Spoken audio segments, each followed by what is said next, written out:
ሰላም የተከበራችሁ የተወደዳችሁ የስለ ምግብ ሚዲያ ቤተሰቦች እንዴት ናችሁ? የተከበራችሁ አድማጭ ተመልካቾቼ በዛሬ ቆይታችን የምናየው በተለምዶ የጥብስ መጥበሻ ተብሎ የሚጠራውን ቅጠል ወይም ደግሞ ሮዝመሪን ብንጠቀም ልናገኛቸው የምንችላቸውን ዘርፈ ብዙ የጤና በረከቶች ይሆናል ማለት ነው። ሮዝመሪ ወይም ደግሞ የጥብስ ቅጠል ዓመቱን ሙሉ አረንጓዴ ሆኖ የሚዘልቅ መዓዛማ ተክል ነው ብሎ መናገር ይቻላል። ከፀጉር ጎዳ ጤንነት አንስቶ የስኳር ህመምን ለመቆጣጠር የሚጠቅመው የጥብስ ቅጠል ወይም ሮዝመሪ በኢትዮጵያ ግን በብዛት አገልግሎት ላይ የሚውለው ለምግብ መቀመሚያነት መሆኑ ይታወቃል። እርግጥ ሮዝመሪ ወይም ደግሞ የጥብስ ቅጠል ብቻ ሳይሆን ብዙ እጽዋትና ቅመሞች በተለይም በከተማ አካባቢ ለሻይና ለምግብ ማጣፈጫነት የምንጠቀማቸው ቢሆንም በልዩ ሁኔታ እንደ ህንድና ቻይና ባሉ ጥንታዊ ሀገራት ግን እንደ ኮረሪማ፣ እርድ፣ ጥቁር አዝሙድ፣ ቀረፋና ቅርንፉድ ቅመማ ቅመሞች በመድኃኒትነትም በስፋት አገልግሎት ላይ እንደሚውሉ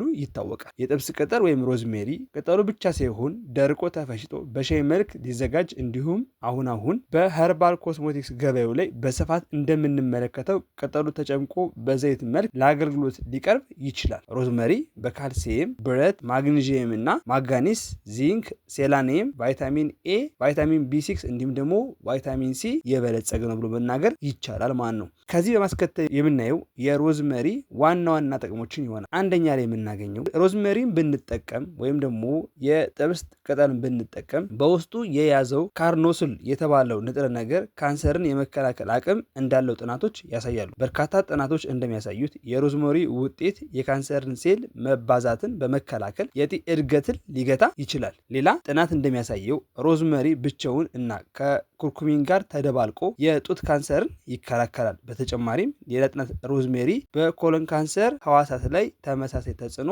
እንዳለው ጥናቶቹ ያሳያሉ ማለት። ስለዚህ አንደኛ ላይ የምናገኘው ሮዝሜሪ ምንድነው ማለት ነው? ካንሰርን የመከላከል አቅም አለው የሚለውን እናያለን ማለት ነው። ሁለተኛ ላይ የምናገኘው የማይግሪን ህመምን ያስታግሳል። የጥብስ ቅጠልን ወይም ሮዝመሪን ሞቅ ባለ ውሃ ውስጥ በመጨመር ለ10 ደቂቃ መታጠን ማይግሪንን ህመምን ለተወሰነም ደቂቃ ቢሆን ያስታግሳል ማለት ነው። ሶስተኛ ላይ የጸረ ባክቴሪያነት ጥቅም አለው። ጥናቶች እንደሚያሳዩት ከሆነ የጥብስ ቅጠል እንደ ጨጓራ ባክቴሪያ ወይም ደግሞ ኤች ፓይሎሪ እና ሌሎችን ይዋጋል። በሮዝመሪ ውስጥ የሚገኙት ጸረ ባክቴሪያዎች የሴል ሽፋኖችን በላሹ ዲኤንኤዎችን የሚቆጣጠሩና የህዋስ ሞትን የሚያስከትሉ ጎጂ ቅንጣቶችን ወይም ደግሞ በእንግሊዝኛ ፍሪ ራዲካልስ ብለን የምንላቸው ምንድነው ያስወግዳሉ ወይም ደግሞ ይዋጋሉ ማለት ነው። አራተኛ ላይ የምናገኘው የአፍ ጠረንን ለማስወገድ ያግዛል። የጥብስ ቅጠል ተፈጥሯዊ የሆነ የአፍ ጠረን ማስወገጃ ነው ብሎ መውሰድ ይቻላል። ትንሽ የጥብስ ቅጠልን ሞቅ ባለ ውሃ ውስጥ አድርጎ መጉመጥመጥ የአፍ ጠረንን ለማስወገድ ያግዛል ማለት ነው። አምስተኛ ላይ የምናገኘው የቆዳ መሸብሸብን ይከላከላል። የጥብስ ቅጠል በተለያዩ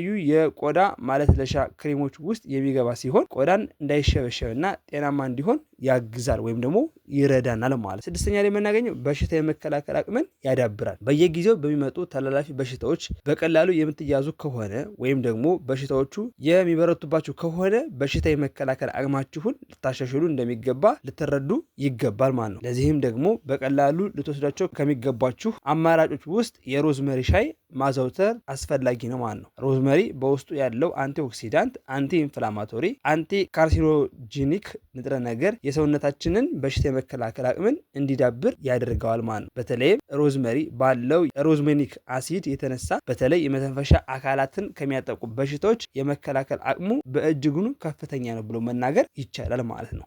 ሰባተኛ ላይ የምናገኘው የተሻለ የፀጉር እድገት እንዲኖርን ያደርጋል ማለት ነው። የሮዝመሪ ቅጠል ዘይት ለፀጉር እድገት እና ጤና እጅጉኑ ጠቃሚ መሆኑን ተደጋጋሚ ጥናቶች ያረጋገጡት ጉዳይ ነው። የሮዝመሪ ቅጠል ዘይት በተለይም በጊዜ ሂደት ከሚከሰተው የፀጉር መሸሽና መመለጥ የመከላከል አቅም ያለው ከመሆኑ ባሻገር ለፀጉር ስሮች ከፍተኛ ጥንካሬን በማላበስ የፀጉር መሰባበርና መነቃቀልን ያስቀራል። የፎሮፎር ችግር ካለም ፀጉርን በሮዝመሪ ውሃ መታጠብ እጅግ በጣም ጠቃሚ ሲሆን ይህም ለማድረግ በቀላሉ የጥብስ ቅጠሉን ለ15 ደቂቃ ያክል በውሃ መቀቀል ከዛም ውሃውን አቀዝቅዞና አጥልሎ መጠቀም ይቻላል ማለት ነው። በተጨማሪም ዘወትር የራስ ቅልን በሮዝመሪ ዘይት ማሸት ሚኖክሲዲል በተባለውና የዓለም ላይ እንደ ራስ በርሃን ላሉ የፀጉር ችግሮች በግንባር ቀደምትነት መፍትሄ ከሚቀመጠው መድኃኒትነት በተመሳሳይ በሆነ መልኩ ውጤታማ ስለመሆኑ ጥናቶች ያመለክታሉ። ስለዚህ የፀጉር እድገትን ለማፋጠንና ጤናውን በአግባቡ ለመጠበቅ ከሮዝመሪ ቅጠል የሚዘጋጁ ቅባቶችን ይጠቀሙ ስንል እንመክራለን ማለት ነው። ስምንተኛ ላይ ለአይምሮ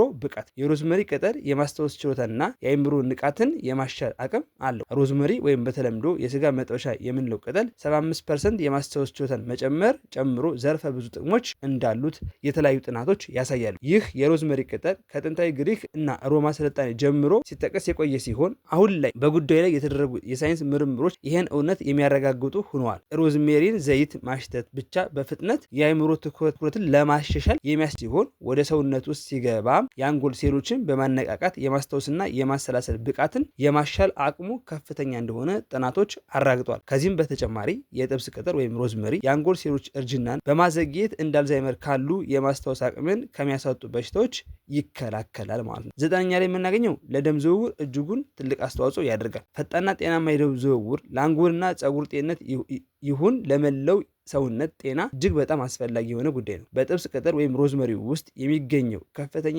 የአንቲኦክሲዳንትና አንቲኢንፍላማቶሪ ይዘት ደግሞ በሰውነት ውስጥ ያለውን የደም ዝውውር በከፍተኛ ሁኔታ የሚያሻሽለው መሆኑን ጥናቶች ያሳያሉ። ደካማ የደም ዝውውር ሲኖር እጅና እግር ሁሌም የሚቀዘቅዙ እና ያለማቋረጥ የሚያሙ ከመሆናቸው ባሻገር ሕይወትን አደጋ ላይ የሚጥሉ የተወሳሰቡ ችግሮችን ሊያስከትል ይችላል ማለት። 10ኛ ላይ ለአይን ጤንነት ሌላው የሮዝመሪ ሻይ በማዘውተር የሚገኘው የጤና ጥቅም የአይን ብቃትን ለመጠበቅና ለማሻሻል ያለው ግልጋሎት ነው። አይናችን ልክ እንደ ሌሎች የሰውነት ክፍሎች በሙሉ ጊዜ ሂደት እየደከሙ የሚመጡ በመሆኑ የአይን ሴሎች የሚያድሱ ማዕድናትን ስለማግኘታችን እርግጠኛ ልንሆን ይገባል። ከእድሜ ጋር ተያይዞ የሚመጣውን ማኩላር ዲጀነሬሽንን ለመቋቋም እና ለማዘግየት የሮዝመሪን ሻይ ማዘውተር መልካም ነው። ምክንያቱም ሮዝመሪ የአይን ጤናን የሚያበረታታ ካሮሲኒክ አሲድ ስላለው ማለት ነው። ከዚህም በተጨማሪ በአይን ስር የሚፈጠረውን እብጠትና የቆዳ መጨማደድ ለማስወገድ የሮዝመሪ ዘይትን ለብ ባለ ውሃ ከጨመሩ በኋላ በንጹህ ፎጣ በመንከር በአይን ላይ ከ7 እስከ 10 ደቂቃ በማስቀመጥ እና ይህን ሂደት በሳምንት እስከ 5 ቀን በመደጋገም በአጭር ጊዜ ውስጥ ፈጣን ለውጥ ማግኘት ይቻላል ማለት ነው። 10ኛ ላይ የምናገኘው የስኳር መጠንን ለመቆጣጠር ሌላው የሮዝመሪ ጥቅም የደም ስኳር መጠንን ለመቆጣጠር የሚያግዝ መሆኑ ነው። በደማችን ውስጥ ያለው የስኳር መጠን ከሰውነት ክብደት ወይም ውፍረት አንስቶ በአጠቃላይ የሰውነት ጤንነትን የሚወስን ቁልፍ የሆነ ጉዳይ ነው። ዘወትር ከምግብ በኋላ የሮዝመሪ ሻይ ማዘውተር በተለይ ወዲያውኑ የገባውን ምግብ ወደ ደም ውስጥ የሚቀላቀለውን የስኳር መጠን የሚያዘገይ ከመሆኑ በላይ ቀጣይ በደም ውስጥ የሚዘዋወረውን የስኳር መጠን ለመቀነስ በሚያስችሉ አንቲኦክሲዳንቶች የተሞላ ነው። ይህ በተለይ ለስኳር ህመም ለቀረቡ በእጅጉ ጠቃሚ ከመሆኑ ባሻገር ክብደታቸውን መቀነስና መቆጣጠር ለሚፈልጉ የአረንጓዴ ሻይ አይነት ጥቅም እንደሚሰጥ የተለያዩ ጥናቶች ያረጋግጣሉ ማለት ነው። 11ኛ ላይ የምናገኘው ለጉበት ጤንነት ትልቅ ድርሻ አለው። ሮዝሜሪክ አሲድ በተሰኘ ንጥረ ነገሩ አማካኝነት ጉበትን ከበሽታ የመከላከል አቅሙ እጅጉ ከፍተኛ ነው። በዚህ ጉዳይ ላይ በ2021 ይፋ በሆነ ጥናት መሰረት ለጉዳት የተደረጉ የጉበት ሴሎች ይህን ንጥረ ነገር በሚያገኙበት ወቅት በፍጥነት የማገገምና ወደ ቀድሞ ብቃታቸው የመመለስ ባህሪያትን ያሳያሉ። በተለይ የሮዝመሪ ዱቄት ከወተት ጋር ተቀላቅሎ ሲወሰድ ጉበትን ለማደስና ለማጽዳት እንዲሁም ከሚጎዱት መርዛማ ኬሚካሎች መከላከል እንደሚረዳ ተረጋግጧል። ከዚህም በተጨማሪ ከባድ የጉበት ላይ ቁስለት ሲያጋጥም ችግሩን እንዳይስፋፋና በቶሎ የማገገም ሂደት እንዲኖረው የሮዝመሪ ሻይ አዘውትሮ መውሰድ ይመከራል። 12ኛ ላይ ጭንቀትን ለመቀነስ ከመጠን በላይ የሆነ ጭንቀት ለብዙ በሽታዎች መነሻ መሆኑ ይታወቃል። እርግጥ ሰው ሆኖ አለመጨነቅ ቢከብድም ለረጅም ጊዜ ግን በዛ ስሜት ውስጥ ላለመቆየት መጣር ተገቢ ነው። ጭንቀት ውስጥ በሚቆይበት ሰዓት ስሜትን የማርገብና የማረጋጋት አቅም ያላቸው ሆርሞኖች እንዲለቀቁ ከሚያደርጉ ተፈጥሯዊ መፍትሄዎች ውስጥ አንዱ ሮዝመሪ ሲሆን መዓዛውን ማሽተት ወይም ደግሞ ሻይን መጠጣት ከከባድ ውጥረት ስሜት በፍጥነት ለመላቀቅ እንደሚያግዝ ጥናቶች አሳይተዋል። ለዚሁ ግልጋሎት ብቻ በሚል የሮዝመሪ ቅጠል ብቻውን ተዘጋጅቶ የሚሸጥ ሲሆን ይህን ዘይት በማሽተትም በደም ውስጥ ኮርቲሶል የተባለውን የጭንቀት ሆርሞን ለመቀነስና ለመቆጣጠር ይቻላል። 13ኛ ላይ ለአጥንት ጤንነት በእጅጉ ተስማሚ ነው። በተለይ አየሩ ቀዝቃዛ በሆነ ቁጥር ብዙዎች በአጥንት ህመም እንደሚሰቃዩ ይታወቃል። ለዚህ መፍትሄ ከሆኑት የተፈጥሮ አማራጮች መካከል